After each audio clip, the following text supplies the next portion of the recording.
नमस्कार दोस्तों, कैसे हैं आप? उम्मीद है अच्छे होंगे। स्वागत है आपका हमारे YouTube channel study with GL sir पे। तो कल हमने जो संधि का प्रकरण शुरू किया था, उसकी जो डेफिनेशन है, उसकी जो प्रस्तावना है, वो हमने देखी। किस प्रकार से संधि का जो स्वरूप है वो आया, उसके बारे में हमने चर्चा की। अब आज हम संधि के नामकरण के बारे में भी हमने बात कर ली थी, और जो वास्तविक मूल स्वरूप है उसके बारे में भी हमने बात कर ली थी। अगर आपने वो पार्ट 1 जो संधि का है हमने डाल रखा है, वो अगर नहीं देखा है तो देख लेना। उसमें बहुत अच्छे से उसकी जो व्याख्या की गई है, इसका लिंक है जो डिस्क्रिप्शन में आपको मिल जाएगा, वहाँ से देख सकते हो। अब हम आगे जो शुरू कर रहे हैं, संधि में स्वर संधि और स्वर संधि में दीर्घ स्वर संधि। ठीक है, हम क्या है कि ज्यादा विस्तृत कोई 100-200 एग्जाम्पल लेके उनको जो संधि फिर संधि विच्छेद वो बातें नहीं करवाएंगे। हम आपको इस प्रकार से बताएंगे, ठीक है ना, सिखाएंगे कि संधि देखते ही आप कैसे पहचानोगे और कैसे उसका विच्छेद करोगे, ताकि आप खुद ज्यादा से ज्यादा उस पे जो प्रैक्टिकली खुद उनको हल करो। ठीक है ना, ज्यादा से ज्यादा शब्दों की संधि करो या संधि विच्छेद करो या बनाओ जोड़ो। ठीक है ना, तो आपको वो खुद करना है। देखो, इसमें दीर्घ में क्या होता है, स्वर संधि का अर्थ हो गया कि स्वरों के उच्चारण से संबंधित होगा। संधि में हमने पढ़ा था कि 2 वर्ण है, एक तो पहले शब्द का जो अंतिम वर्ण है और दूसरे शब्द का जो प्रथम वर्ण है। ये दोनों वर्ण आपस में मिलेंगे और इनमें विकार उत्पन्न होगा और एक ध्वनि यहाँ बनेगी। ठीक है, इन दोनों को मिलाकर एक ध्वनि बनेगी, और उसी ध्वनि जो ध्वनि बनेगी, ये उसी ध्वनि के नाम पर ही हम संधि का नामकरण करते हैं। जैसे ये वर्ण कौन सा है या ये वर्ण कौन सा है, इससे हमें कोई लेना देना नहीं है। हमें लेना देना किससे है कि जो बनने वाला परिणामी जो ध्वनि है, परिणामी ध्वनि है, यानी परिणामी जो वर्ण है उसके नाम पर संधि होगी, तो उसका नाम दीर्घ स्वर है। दीर्घ स्वर है, इसका अर्थ हुआ कि वो जो स्वर है जो बनने वाला है इस संधि में तो बड़ा होगा। ठीक है, 2 मात्रा वाला। जैसे आप किसी भी उदाहरण में देख सकते हो, जैसे ये देखो, दाव प्लस अनल है। ठीक है, इसमें क्या हुआ, इसके जो वे है, वे में क्या है, ए है, आपको पता है, और यहाँ इस साइड भी क्या है, ए है। ये दोनों मिलेंगे। अब इन दोनों की संयुक्त ध्वनि जो बनने वाली है वो क्या होगी, वो होगी दीर्घ। क्या होगी, दीर्घ। तो ए का दीर्घ क्या होता है, आ। क्या होता है, आ। संस्कृत में इसको बोलते हैं स वर्ण दीर्घ, यानी स वर्ण मतलब समान वर्ण।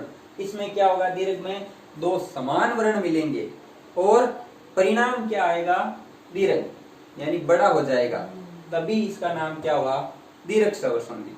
तो आप कहीं भी 2 शब्द जहां जुड़ रहे हैं, संधि का अर्थ भी हमने यही पढ़ा है कि 2 शब्द जुड़ेंगे, 2 शब्द जुड़ेंगे, 2 शब्द जुड़ेंगे, और दोनों शब्द जहां से जुड़ेंगे वहां संयुक्त रूप से एक ध्वनि बनेगी, वहां संयुक्त रूप से एक ध्वनि बनेगी, उसी के नाम से संधि होगी, और उसका नाम यहाँ क्या है, दीर्घ है।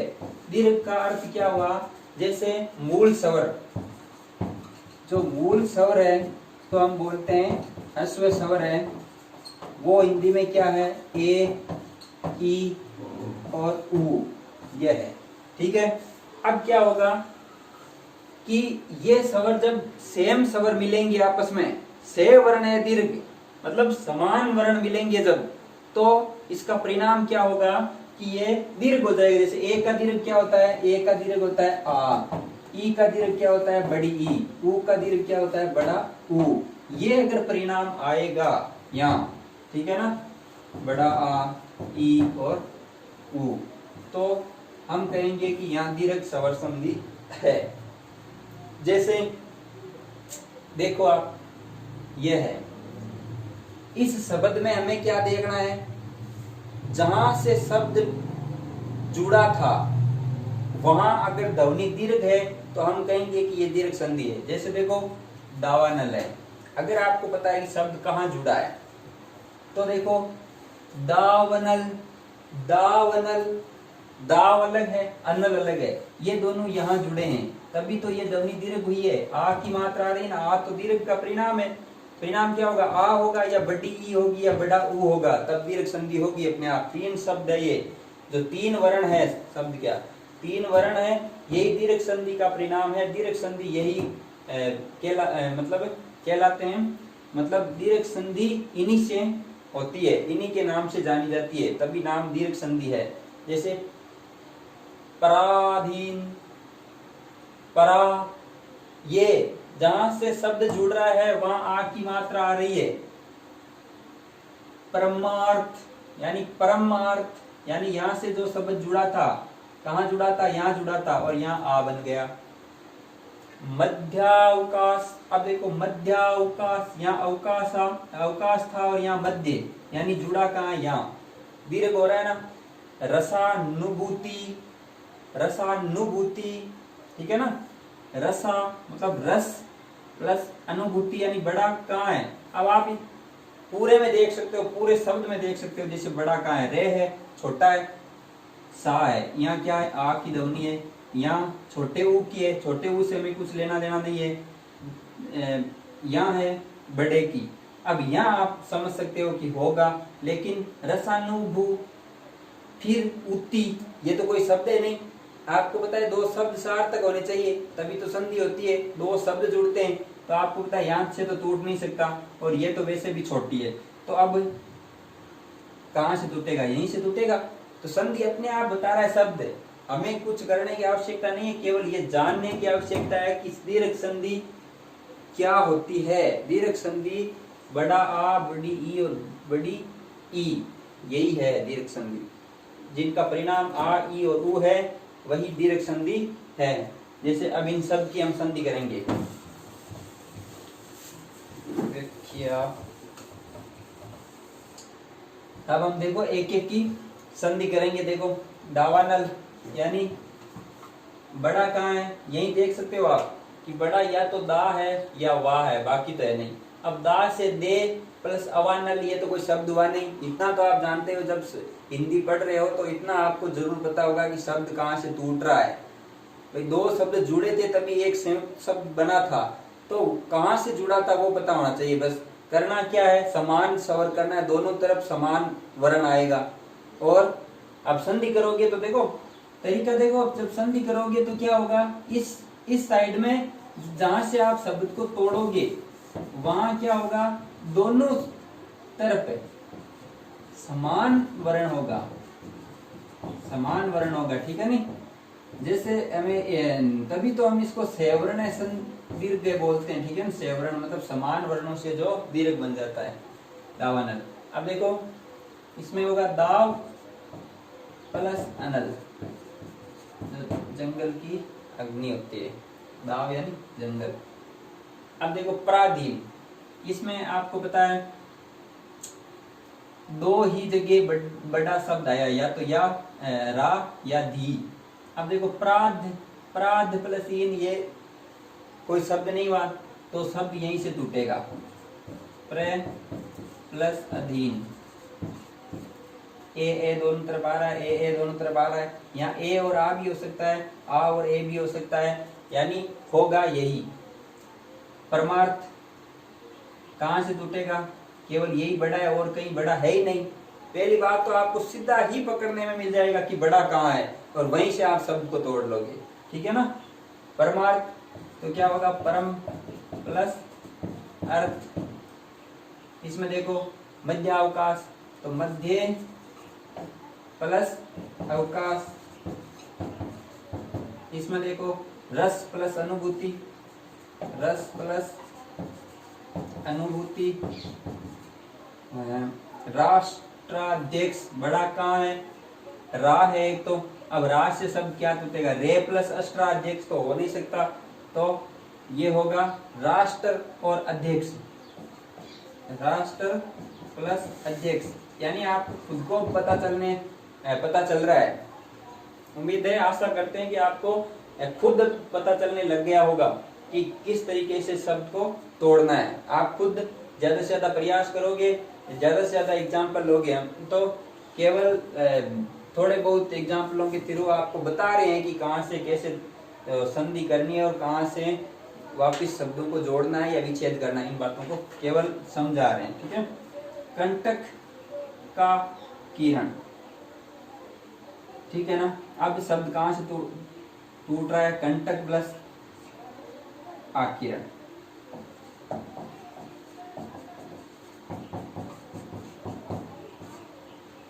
ठीक है। जनादेश, जन प्लस आदेश। अब आपको ये पता होना चाहिए कि यहाँ टूट तो यहाँ से रहा है, जन आएगा या जना आएगा, तो अब ये थोड़ी बहुत कॉमन सेंस की बात है कि जन शब्द होता है, ये आदेश नहीं होगा, आदेश होगा, तो ये आपको पता होना चाहिए। ठीक है, देखो शाकाहारी, ये देखो यहां से जुड़ रहा है, शाक प्लस आहारी, ठीक है। और यहाँ देखो कंटक प्लस आकीर्ण, आकीर्ण का अर्थ होता है भरा हुआ, है ना, भरा हुआ। कंटक आकीर्ण जो कांटों से भरा हुआ है, जैसे बोलते हैं कंट का आकीर्ण जो रास्ता है, उस प्रकार से। दयानंद, अब देखो दयानंद, ये हमें पता है केवल यहीं दीर्घ हो रहा है, तो यहीं से टूटेगा। अब दये आएगा या दया आएगा, आपको पता है दया ही शब्द होता है, दया। अब यहाँ एनंद आएगा या आनंद आएगा, अब आपको देखते ही पता चल रहा है कि आनंद ही आना है।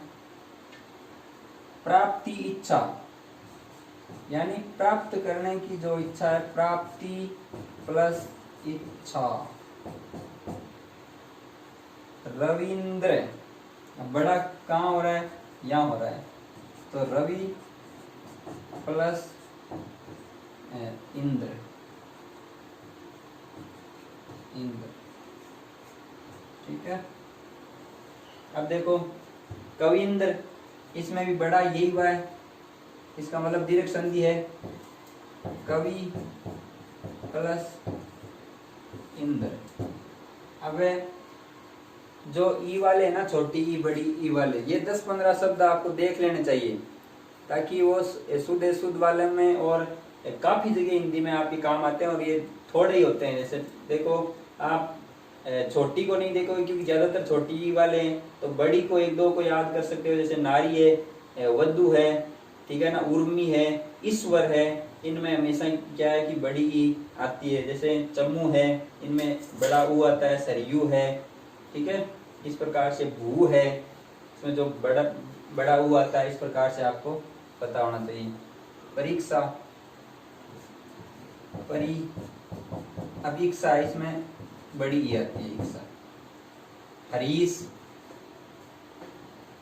हरी, ईस हमेशा ई बड़ा है। नदीश्वर, इसमें नदी भी बड़ी है, ठीक है, ईश्वर भी बड़ा है।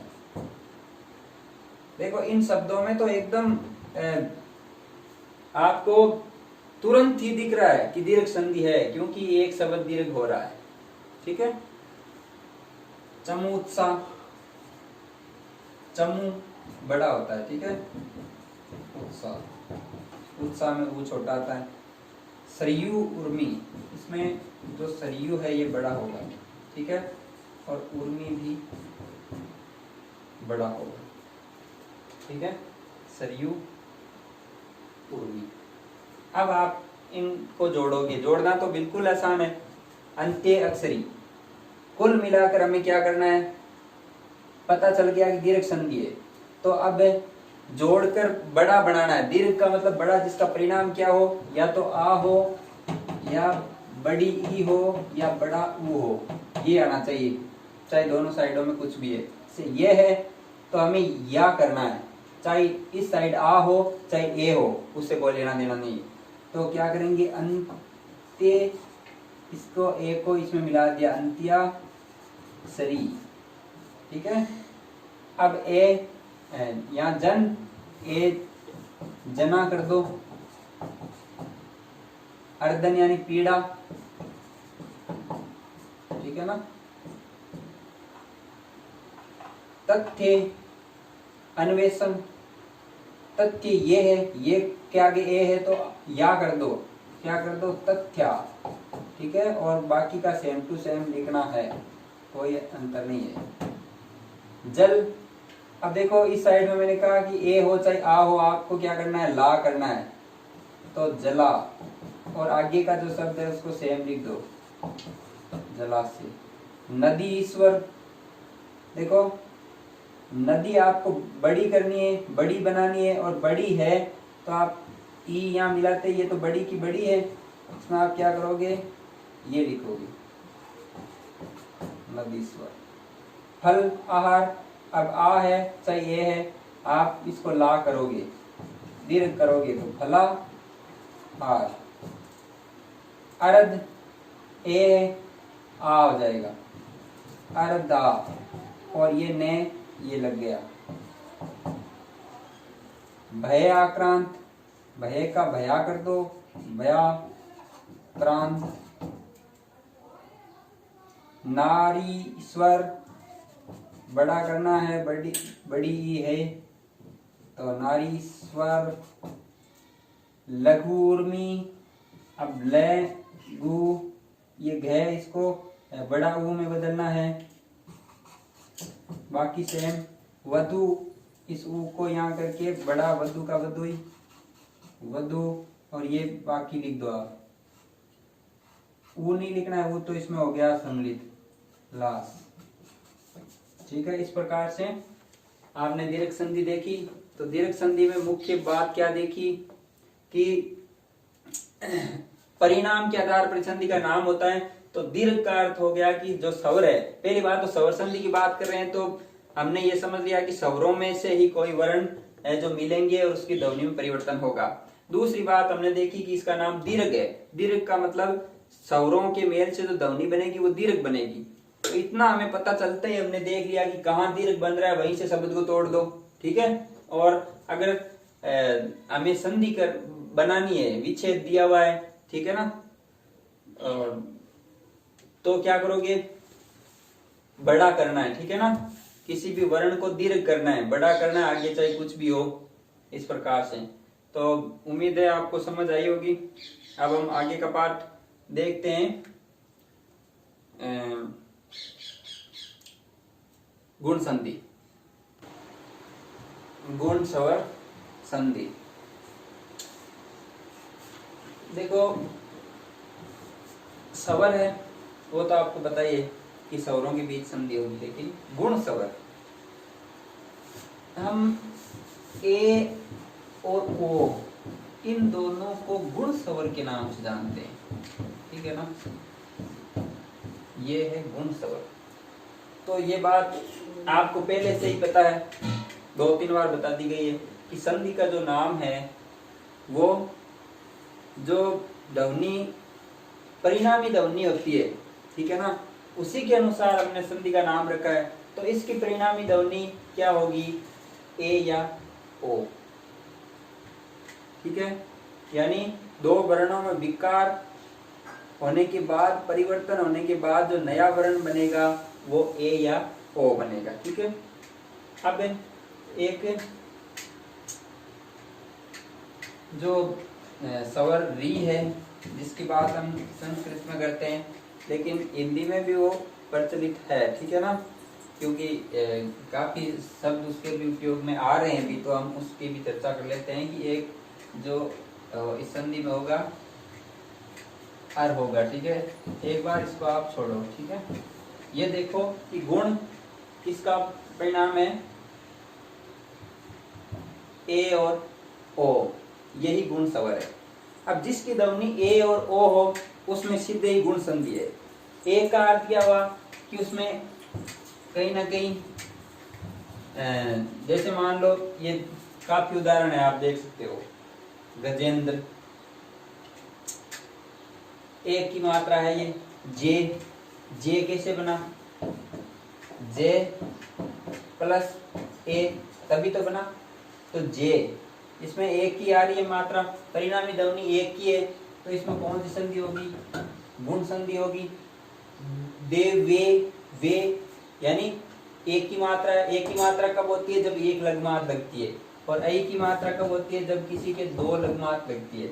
और इस एक की मात्रा कब होती है? जब किसी के एक मात्रा लगती है। ठीक है, एक मात्रा। तो आप देखोगे भारत, तेंदु एक है, यानी गुण संधि है। परिणाम, जो दो स्वर जुड़ रहे हैं, आप एक मात्रा से ही पकड़ सकते हो, लेकिन आपको शब्दों का भी ध्यान रखना है कि गजेंद्र यानी जुड़ कहाँ रहा है? जहां ये एक की मात्रा है वहीं जुड़ रहा है, जहां एक की मात्रा है वहीं जुड़ रहा है, शब्द वहीं से टूटेगा। दो चीज आपको कंफर्म हो गई शब्द देखते ही, ठीक है ना? जैसे हमने देखा नरेश, कौन कौन सी दो बातें हमारे दिमाग में आई? एक तो ये एक की मात्रा है, यानी ध्वनि ये बन रही है, इसका अर्थ हुआ कि शब्द यहीं से टूटेगा। ठीक है, अब टूटेगा तो किन वर्णों में टूटेगा, वो बात हमें देखनी है। ठीक है, दो बात तो मैं बताओगे कि एक ही ध्वनि है, यानी परिणाम ए है, तो गुण संधि तो इसमें होगी होगी। दूसरी बात, अब ये जो शब्द है ये भी यहीं से टूटेगा, इसका जो संधि विच्छेद है यहीं से होगा। ठीक है, इसमें हम देखते हैं कि ए की ध्वनि क्या है? ए का जब हम उच्चारण करते हैं तो क्या होता है? कंठ तालु होता है। क्या होता है? कंठ तालु। और ओ का उच्चारण क्या होता है? उच्चारण के अनुसार ही तो है ध्वनियां। ओ का क्या होता है? कंठोष्ठ। कंठ और ओष्ठ, ये दोनों मिलकर, ये है ना, जब संधि होती है तो कंठोष्ठ, इसमें भी गुण संधि हो जाती है, कंठ और ओष्ठ। ठीक है, अब देखो कंठ और तालु, यानी कंठ, कंठे वर्ण कौन कौन से हैं? अक्कु, विसर्जन नाम कंठ है, यानी ए, केवरग, विसर्ग और है, इनको क्या माना गया है? कंठे। यानी यहां हम स्वरों की बात कर रहे हैं, तो पीछे कौन से स्वर है जो कंठे हैं? ए और आ है, ए और आ कंठे हैं। तालु, तालु कौन से होते हैं? तालु, इच्चु, यसा नाम तालु, ई, चेवरक, ये और जो स, शंकर वाला, ये सब क्या होते हैं? तालव्य होते हैं। ठीक है, तो क्या होगा? जो ई है, यानी ए आ में अगर ई और ई ये दोनों कंठ और तालु मिलेंगे तो परिणामी स्वर क्या आएगा? ए आएगा। बात को समझ रहे हो ना आप? क्या होगा? कंठ और तालु मिलेंगे तो परिणामी स्वर ए आएगा। ठीक है, कंठ का मतलब ए आ, इसको हम देखो शॉर्ट में लिख सकते हैं,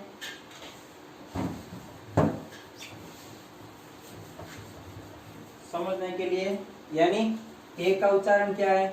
कंठ और तालु। तो कंठ ध्वनियां कौन सी है? ए और आ है। और तालु कौन सी है? तालव्य, ई और ई है। स्वरों में तो यही है, ई और बड़ी ई। ठीक है, तो होगा क्या?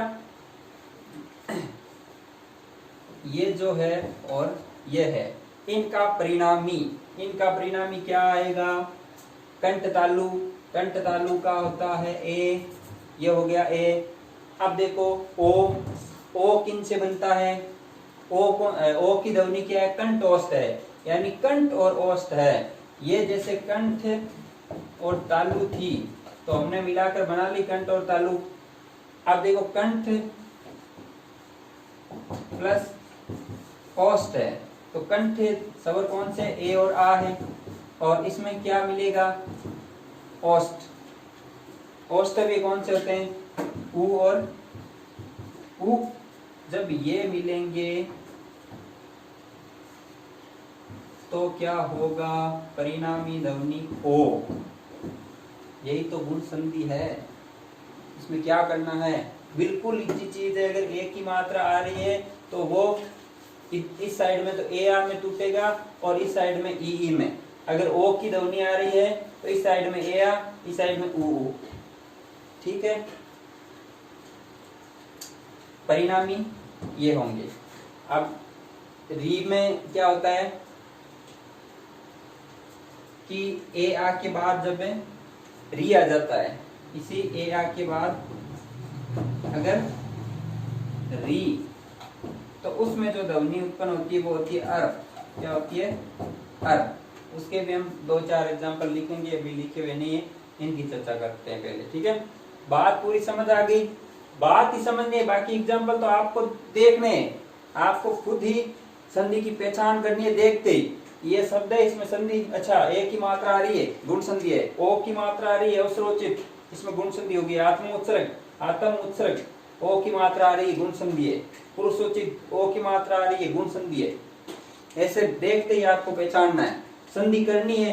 पर प्लस उपकार यानी ए और ऊ। अच्छा, कंटोष्ट मिल रहा है, कंटोष्ट का मतलब ओ होता है तो परोपकार हो गया। इस प्रकार से आपको पकड़ना है। से उधर या रमाइस, आ और ई मिल रहे हैं यानी कंठ तालु मिल रहे हैं। कंठ तालु यानी एक की ध्वनि होनी चाहिए, तो रमेश हो गया। इस प्रकार से आपका दिमाग स्पीड से चलेगा और आप 1 सेकंड में संधि विच्छेद करेंगे और 1 सेकंड में संधि को पहचानेंगे। ये जो अद्भुत जो शक्ति आप में जो है, ज्ञान है, वही मतलब बाहर लाने की कोशिश कर रहे हैं ना। बाकी ज्ञान तो खुद के अंदर ही होता है सभी में, लेकिन उसको बाहर लाने की जो कोशिश होती है वो की जाती है। तो अब देखो आप, है ना, इन सब की संधि रमा प्लस ईस, कंठ और तालु मिलकर कंठ तालु, कंठ तालु ये स्वर है वो बनाएंगे।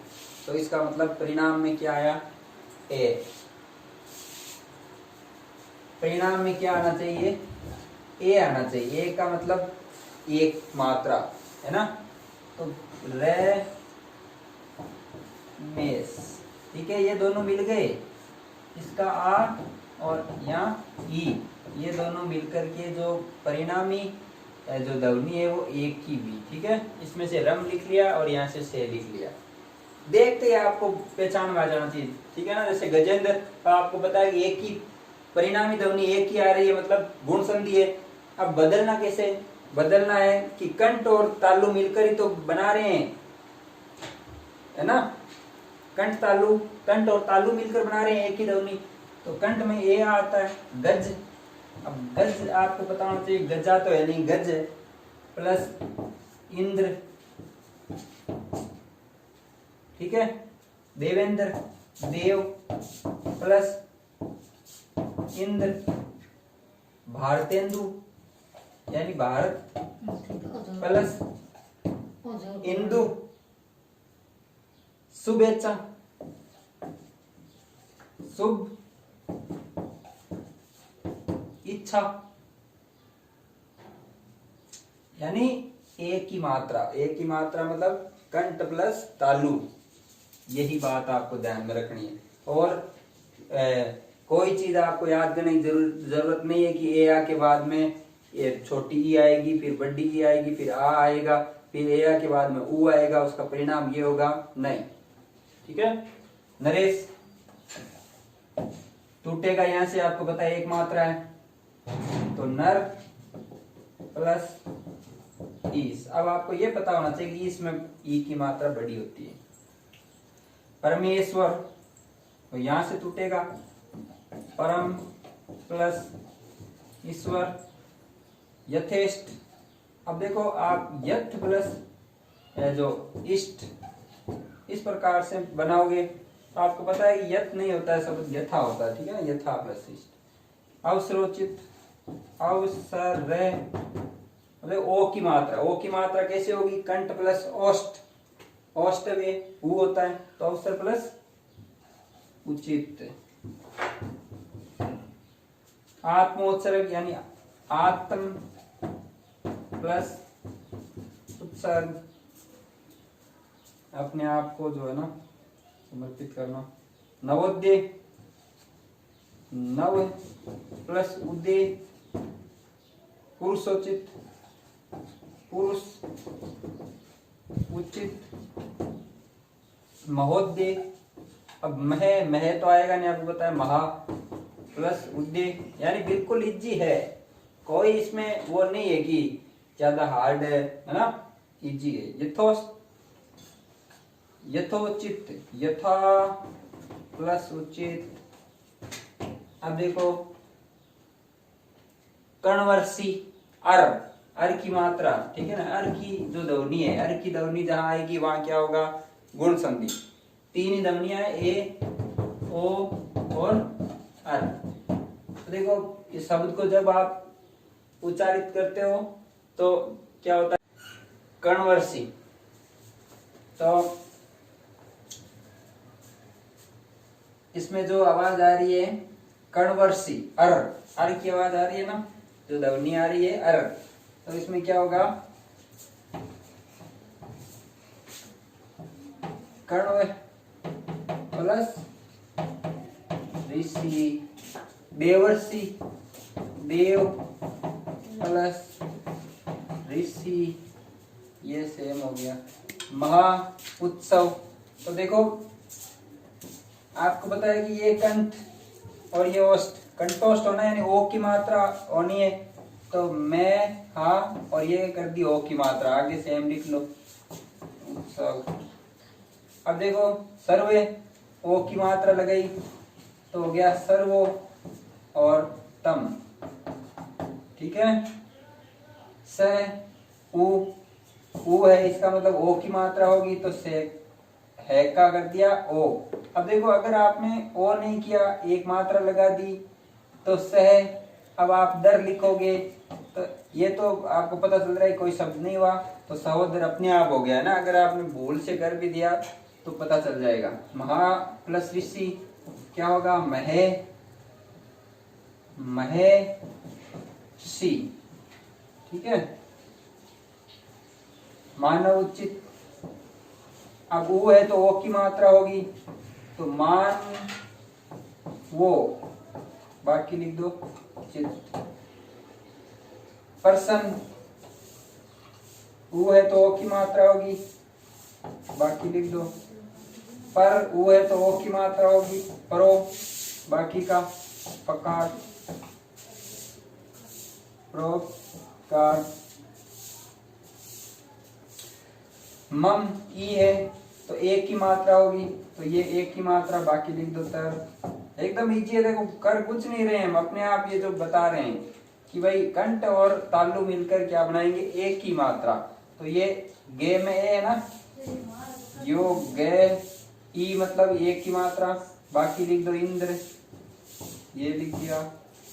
अब और ई है यानी ए बनाएगा तो अपे, और बाकी लिख दो ये महा, ई की मात्रा है। अब देखो अगर एक मात्रा आप इसमें लगाओगे, मान लो आपने महा लिख के ये मात्रा लगा दी तो महो बन गया। हो तो कब बनता, कंठोष्ठ कब बनता, जब वो आता, वो तो है नहीं यहाँ, तो आप ये मात्रा हटा दोगे, महेश्वर। अब देखो राका, राकाकार, चांदनी रात, इस का जो ईश्वर है चंद्रमा, राका इस। तो देखो आपने अगर ऐसा लिख दिया राक को, तो आपको पता चल रहा है कि ई है, ई का काम क्या है, ई का जो उच्चारण स्थान तालु है, तो ये तालु ये ए बनाएगा, तो ये को नहीं बना सकता, इसलिए आपने वो आगे से हटा दिया, अब आगे से लगा दिया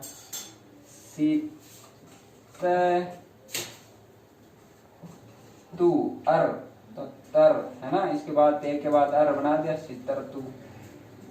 सप्तऋषि, तो सप्तर्षि, सप्तर्षि, ठीक है, सप्तर्षि, ये हो गया, ठीक है। इस प्रकार से हमने आज देखी दीर्घ स्वर संधि और गुण स्वर संधि। आगे हम देखेंगे यण संधि, ठीक है। तब तक के लिए